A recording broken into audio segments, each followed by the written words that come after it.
That's all right. All right. Let's go ahead and open up with a word of prayer. God, we're grateful for the new day you've given us. Beautiful sunshine and even a little warmer weather, even though it's windy.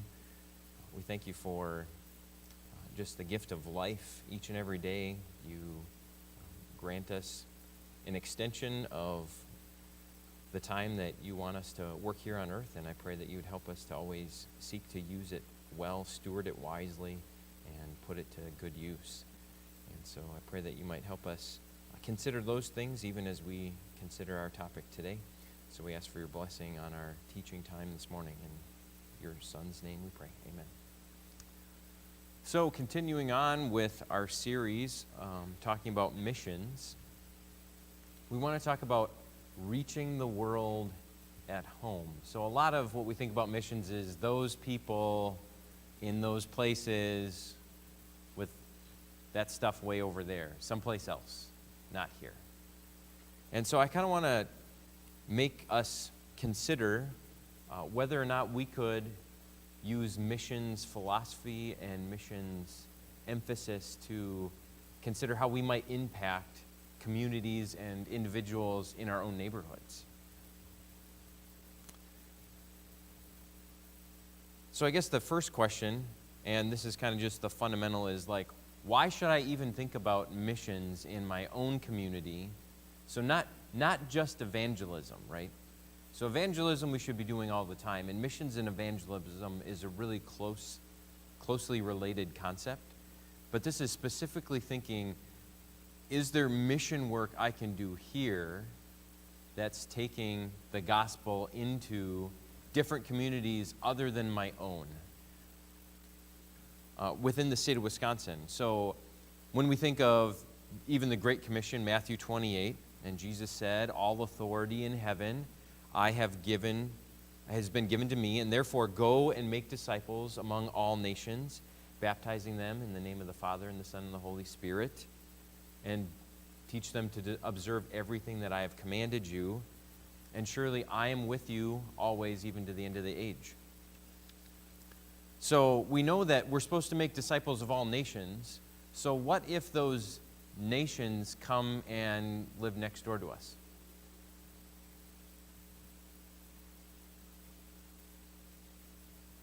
Oh, well, missionaries talk to those people. They don't look like me, they don't sound like me, they don't eat like me, they use those sticky things. Right? But in Acts, it says, Acts 1:8, it said, but you will receive power when the Holy Spirit has come upon you, and you will be my witnesses in Jerusalem and Judea and Samaria and even to the ends of the earth. And so that evangelism piece is meant to be wherever we happen to be. And some people take it that step further, right? They're like, hey, I'll go to the next county over. I'll go to the next city over. I'll take the gospel with me when I go. I'll go to the next country. But sometimes people from other countries move here. And as Americans, we're so good at welcoming, we're the melting pot, right? The United States. And we're so good at rubbing neighbors with people of other cultures. I would say that our country has gotten worse at that over time, probably. And I don't know that we've ever been super fantastic at it to start with. When I did a presentation on race relations in college, and it was a really interesting statistic. When you look at the demographics from the censuses over, they do it every 10 years, and you take just big cities and look at how much intermixing races do, they don't. They don't at all. Like that north side of the tracks, south side of the tracks thing, like that's a real legitimate thing. There are roads and train track lines and waterways that create boundaries, and people don't cross them. But as Christians, should we be crossing them? That's kind of the question. So if those things happen in our communities, in our cities, shouldn't we be the ones crossing those lines? And I would argue that we should be. So in Acts 1:8, there's this order of progression, right? Where it's starting in Judea or Jerusalem first and moving to Judea and Samaria. It's not like there's this 3-step process where we just check the boxes, but it's making us aware that there should be movement outward. It's really easy to build our little picket fence. I don't have one yet, but the white picket fence, and keep everything inside.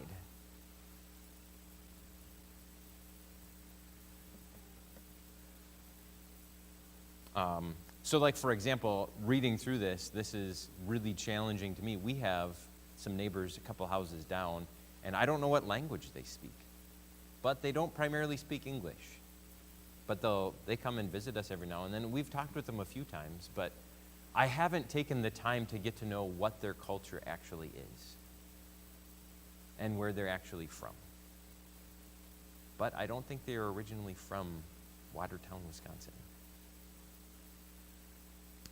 We talk farming, though. They own a farm outside of town a little bit of land where they go farming every day, and that's what they do for their profession. So we've gotten to know them a little bit, but is there more that I could do to make them more connected within our community and as a Christian in bringing the gospel into their lives? There is. So I know that about my own community, about my own neighbors. And so this lesson is really a challenge for you to start considering what and who might be in your area that you could be connecting with in more of a missionary sense. I want to think about maybe the parable in Luke chapter 10 when Jesus tells the parable of the Good Samaritan. And you've got the priest and the Levite, and they pass by the Samaritan. So it's different culture, different type of person, stereotypes. But the people that would best represent who God was, by title anyway, they were too busy. They were too focused on their tasks at hand. Their lives were too full.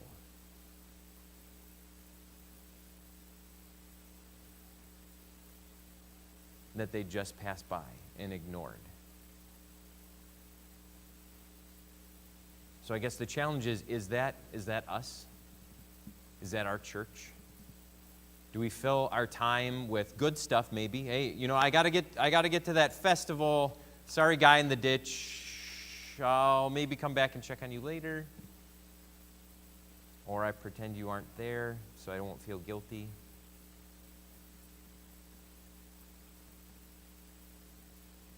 But the Samaritan comes along, and he takes the time. He spends of his own resources. He makes those connections. So in the story, it's, well, those people aren't kind and nice. They're those others. But he was the one who went out of his way. So in thinking about our interactions in our own communities in a missions type sense, do we create space within our own schedules where we would even have time to interact with our neighbors or get to know them or even know that they're there? I mean, it's really easy to hit the garage door button, drive into your garage, and never talk to anybody, ever. But at the end of that, Jesus said, who was this man's neighbor? And then he said, go and do likewise. So we have to intentionally plan margin space for people around us that aren't like us, that we might not normally be friends with, that maybe are not in our sphere of influence, so that when those kinds of opportunities present themselves, we don't pass them by completely and say, I just don't have time. But that's a mindset thing. And so that's really what this lesson is about, is what kind of a mindset do we have corporately as a church, but individually for our communities?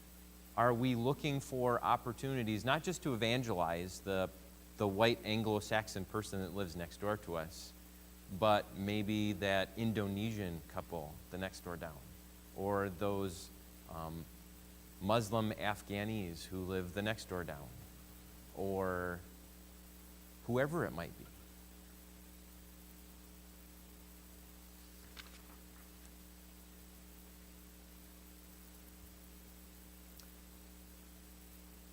You know, with the story of the Good Samaritan, there's kind of these two aspects. The priest and the Levite, who should have been more concerned about spiritual things, passed the person by, and the Samaritan came along and tended to his physical needs. And so often there's like these two different elements where interacting with somebody, there's kind of this physical handshake type realm, and then there's this spiritual, deeper, cognitive understanding type realm that we can engage people on. And a lot of times it takes both. Because in that parable of the Good Samaritan, if somebody had done that for you, car crash in the ditch, some random person pulls you out, takes you to safety, pays for your hospital stay, would you not be more engaged to have a conversation with that person? Probably. We're supposed to go and do likewise.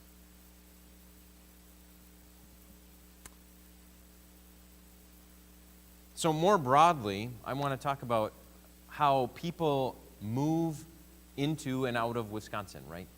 So we're not really the busy metropolitan hub like New York City. That's not Wisconsin. But do we consider the fact that Wisconsin isn't just white people? Now, our church is kind of indicative of that, right? We're mostly Anglo-Saxon ancestry, but we're not entirely that, right? And within our culture, that's just something that we should be more aware of, is that people do move into Wisconsin. So we have a big agriculture society, and there are a lot of immigrant workers that come even all the way to Wisconsin to work, right? So they're bringing their culture with them, and they might stay seasonally and maybe travel home, and maybe they don't. Are we aware of those people in our communities, in our neighborhoods? Or there might be international students. At Maranatha, they always make a big deal of how many people come from outside the United States. And we usually have 7 or 8 different countries represented, even at Maranatha. Small little Maranatha just down the road. But the UW system isn't that far away either, and they probably get people from all over the world. So within our communities and not that far away, we could have international students who are here. Pastor Priggy right across the street was telling me about a person that he's become acquainted with, and there's a person from, is it Portugal? No, not Portugal. It's, is it Peru? I think she's from Peru, and she's studying in Madison law. She's studying a law degree. So she went to the Harvard down in South America, wherever, and now she's up here studying English law. That, like, people come here to study internationally. So we might not necessarily rub shoulders with all of those people all the time, but are we thinking about it? Are we trying to be aware of the fact that God might be bringing the nations to us and not necessarily calling us to go out to the nations?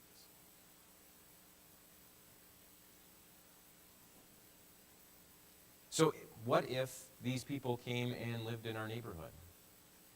Or we ran into them at the coffee shop, right?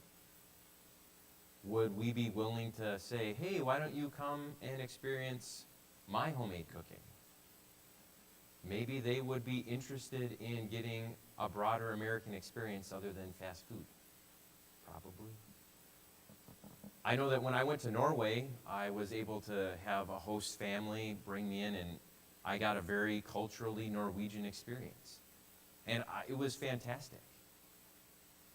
I didn't like all their food, but I tried it all. And it created for some good discussions. And it was good to see how they viewed the world. I think that one of the most interesting things from that trip that I had to Norway was they had relatives who back in like the 1800s moved to Minnesota and farmed in Minnesota, and so they would send back pictures. And so I was like, oh, I'm from Minnesota. And so we were talking, and we had a connection, right? And so then they're like, we have to show you the pictures. Guess what the pictures were? Flat farmland. Every single picture, there wasn't a tree. It was just rows and rows of fields. And they were like, isn't this amazing? I was like, yeah, that's Minnesota. But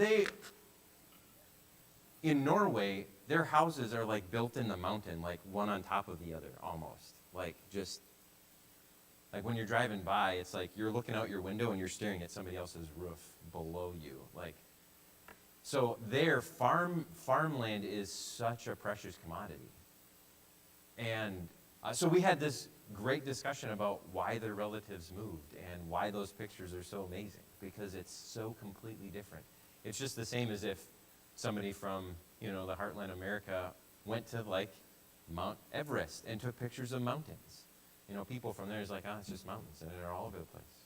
Well, you don't got them here. So there's all this cultural, international connection that we can make. And do we take advantage of those types of interactions when they come along? Are we looking for them? Are we seeking them out? Because you can start some really interesting conversations with people if you just build some margin into your life so it's not, got to rush to the next thing. Sorry, I don't have time for you. I guess that's one of the biggest things I hope you get out of this is, are we intentionally thinking about trying to build relationships with the people that God puts across our path? It might be scary when they're from a different culture, when they're from a different country. I know I was scared talking to Hep the first time. But that was only because he wasn't smiling. Now that I know he smiles. Yeah, I see that. But you have to also think how, when you're engaging those people, a lot of people think everybody in the United States is Christian. Like, just by default. So they automatically have an expectation that you're going to do Christian-y type things in a way that they expect, as opposed to maybe your American neighbor next door who's like, whatever, And so you might have an opportunity to lead right into the gospel, and they're like, wow, that's exactly what I thought you'd do. And not be weirded out by it at all.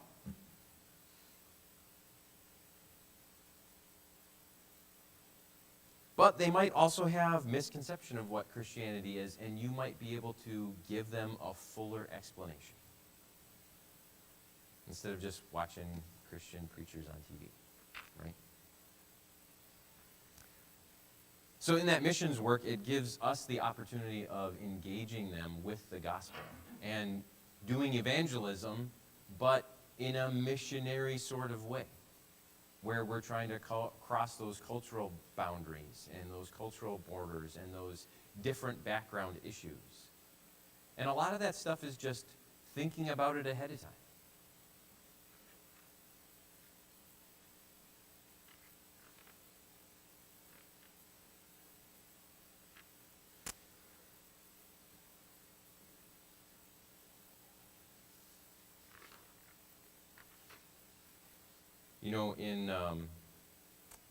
Even here in Madison, I was just trying to look up numbers, and in Madison, about 12% of Madison is foreign born.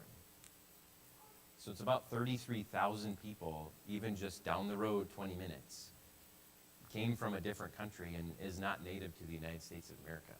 That's a lot of people. More broadly, out here in rural Wisconsin, the percentage is a little bit lower, but these were numbers from 2019, and they said that they had increased 2% since the last time they had taken this study a couple years before. So more people from out of Wisconsin and even out of the country are moving here. And so that's something that we should be aware of, right? That over time, if there's a 2% increase every few years, there's going to be more and more people from different and diverse backgrounds moving into Wisconsin. So where might we encounter people like this? We might say universities, international students coming to study here in Wisconsin. There might be international organizations that we might be made aware of, and they might be more centrally located in Madison or Milwaukee or Green Bay, but we're kind of in between all that stuff. So we have opportunities to reach out and get connected, even here in Wisconsin, with people who might be coming here to engage those businesses or those corporations, those organizations. Where we shop, where we get our coffee, where we get our cars fixed. A lot of people move here and start their own businesses. And so you might be engaging people from other cultures and countries who've started their own businesses in our communities.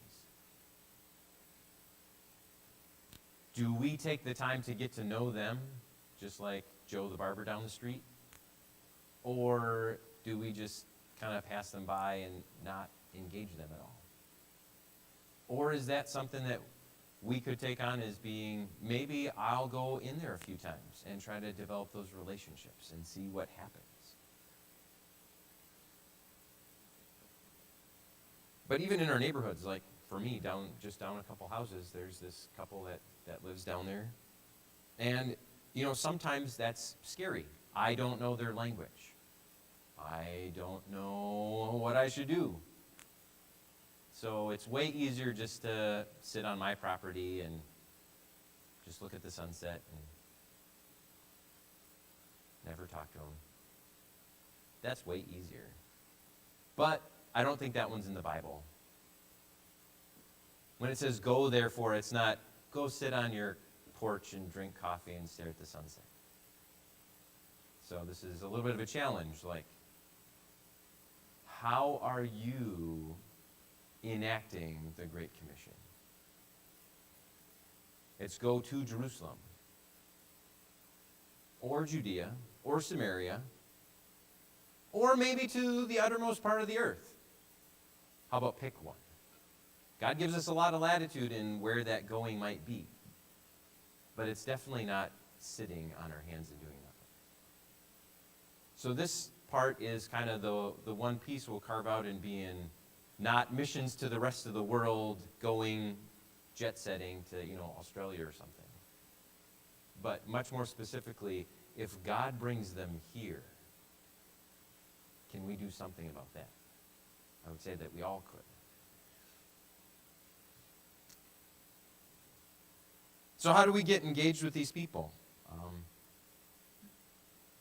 The Sound of Music song, we start at the very beginning, which is a very good place to start. And we might not start with do, re, mi, but we might start with, hi, nice to meet you, right? Conversations are good places to start.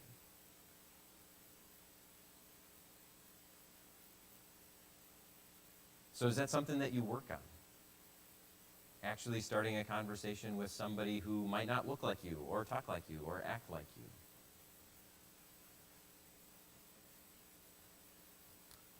Ask them where they're from.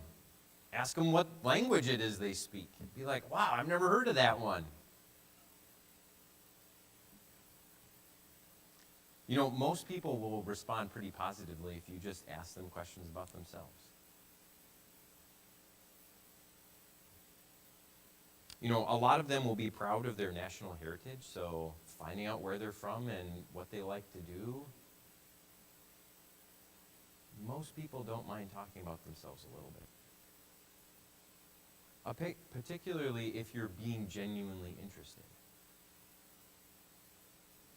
Which as Christians, we should be genuinely interested. This isn't like I'm trying to make like a little bullet pointed list.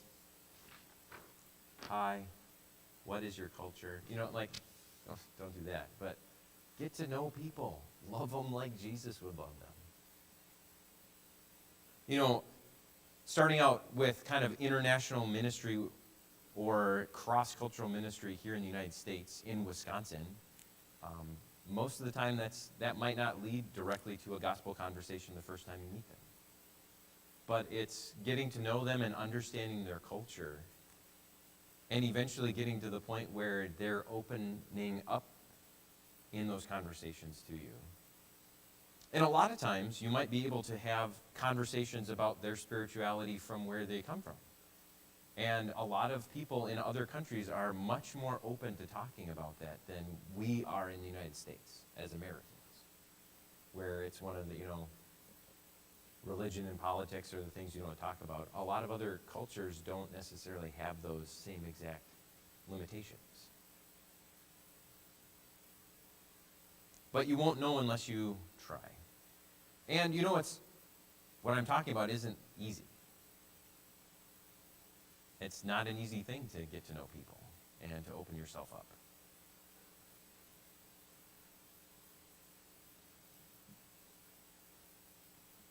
So, consider places that you go on a regular basis, or maybe that you could go on a regular basis that you're not.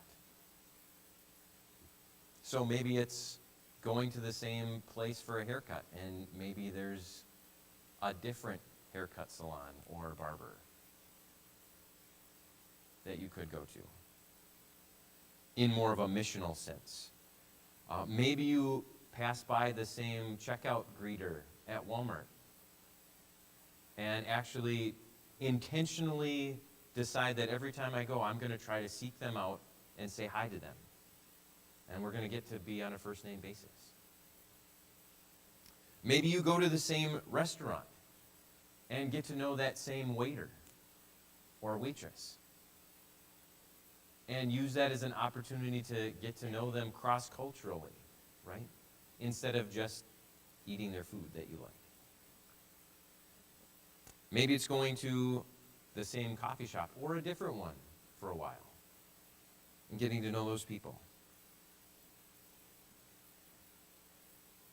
I've noticed, at least in Minnesota, there was a lot of Indian people who would come and buy gas stations.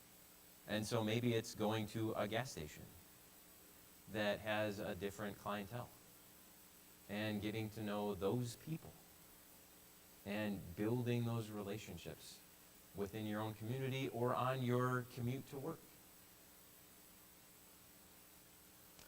If you build it into something that's part of your regular schedule, part of how you could build it into your habit, it'll be a lot more manageable and doable.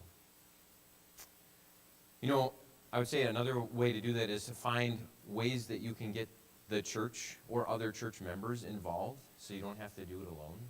So this might be a good opportunity to talk to people who live in your neighborhood or your area or know people that you know and say, hey, maybe we could partner and do this together.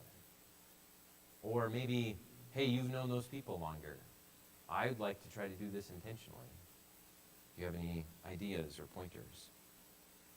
I think another one is build in margin time. I think it's probably the biggest one after going through this lesson that I think I'd encourage everybody to do. Like, how many times have you driven down the road and there's been the guy stuck in the ditch and you're just like, got to get to the whatever thing I'm going to.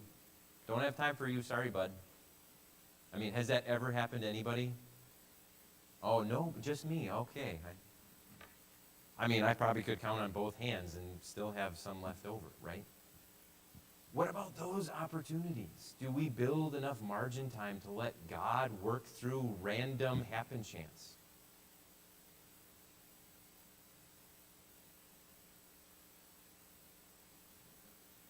I've done that a few times, and every time it's always seemed like it's a God thing.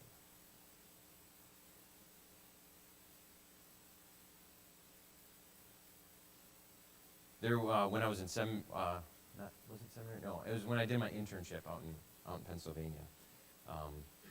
Pastor Jordan, he said that as pastors in training, he said, you need to be wherever you're going 30 minutes early. And his was, you never know whether you need to change your tire and you still need to be dressed and ready for service, or you never know when God might have you help somebody else change a tire and you still need to be dressed and ready for service.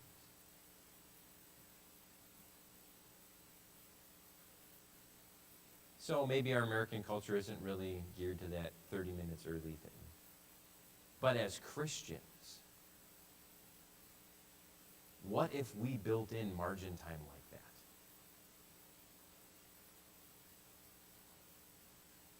And just said, hey, God, here's 30 minutes. I can't wait to see what you're going to do with it.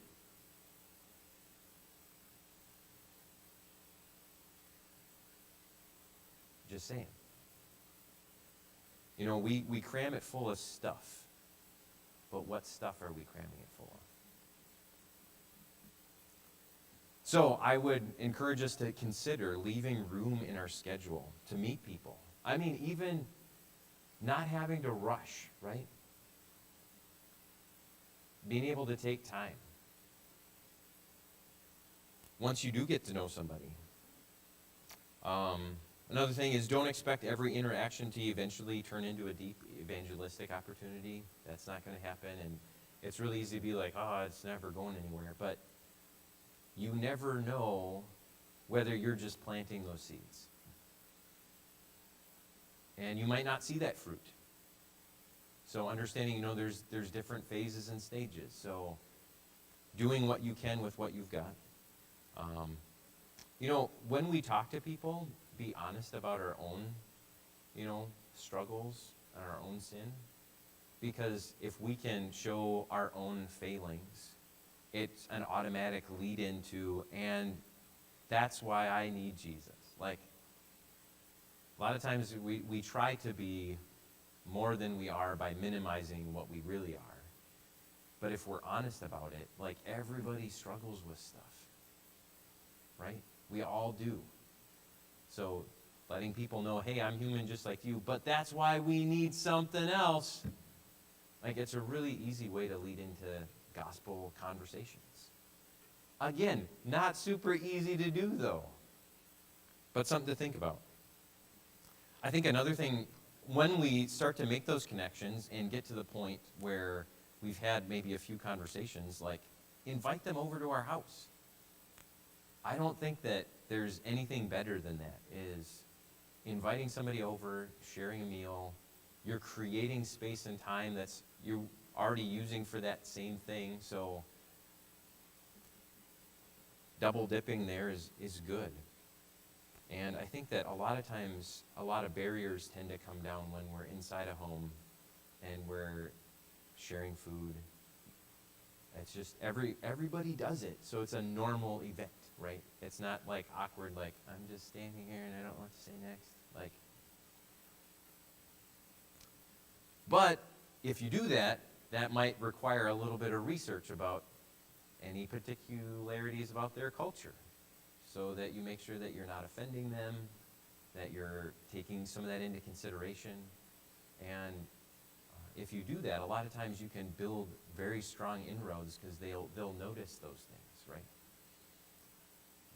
I think ultimately we should not be afraid to talk about Jesus. Like, it's really easy to talk about the weather or sports or, oh, rugby. I don't know what that is. You like rugby. Tell me about rugby. But what about Jesus? At some point, like, the point of building relationships isn't just to make new friends, but to see where they are in their relationship with God. And if they're not there, then to help them see their need. I think another thing is to be careful that, even in our own conversations, that we don't get into long debates about things, because that tends to just go down black rabbit holes of nothingness, right? There's a story that I heard about a guy trying to witness to his college roommate non-Christian guy. So I was witnessing to him, and they started arguing about all these particularities, and then one of his Christian friends came and sat down next to him, and he kind of interrupted and said,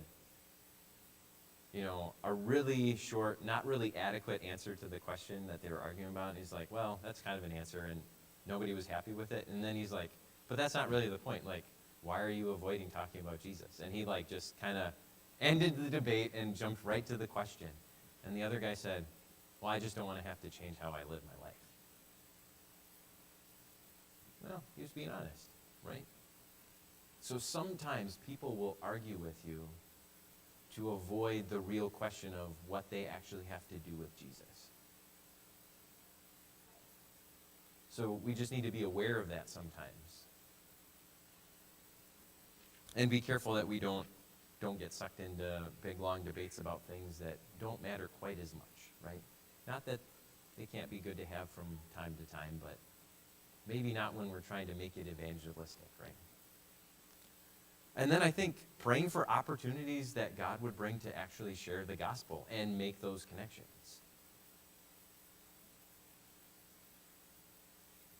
So this lesson's convicting. How many times have I prayed for my neighbors just down the street?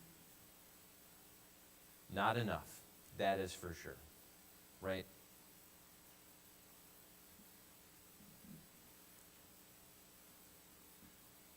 But what am I praying for? I haven't prayed. So what am I praying? That God would give us opportunities to connect. That God would give us the conversation that would lead to a gospel presentation. That God would convert them and that they would be saved. Am I praying those kinds of things, even for my neighbors? So I've got my neighbors that are Swedish right next to me. And then just beyond them, I've got other neighbors that I don't even know what culture they are. Do I pray for them the same way?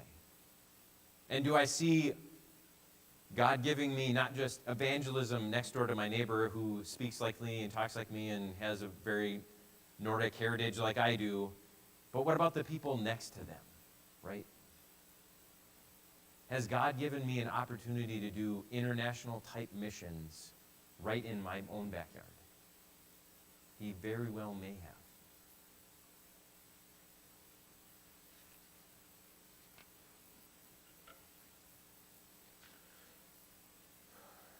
So I think there's another aspect where, as a church, God has brought us together, so we don't necessarily always have to be doing this just by ourselves, right?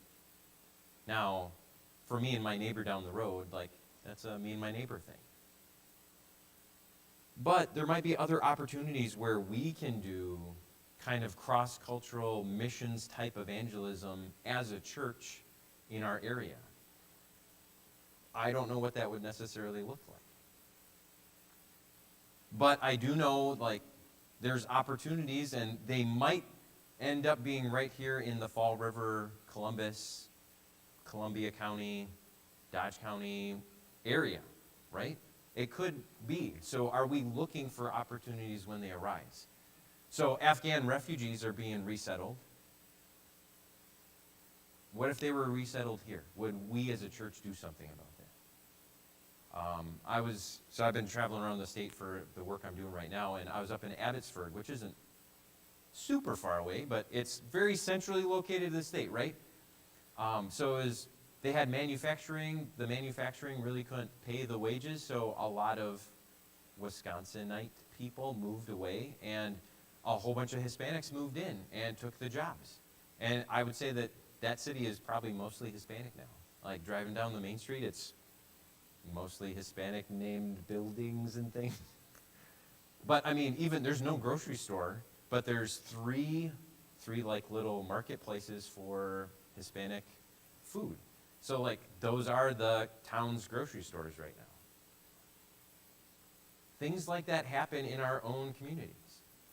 So are we prepared to engage when those changes come or when things shift? Because nothing stays the same forever, right? So just as some examples, right? So I think we as a church should get to know people who have different backgrounds. And can we think of anybody who has a different non-American background right off the top of our head within our own church?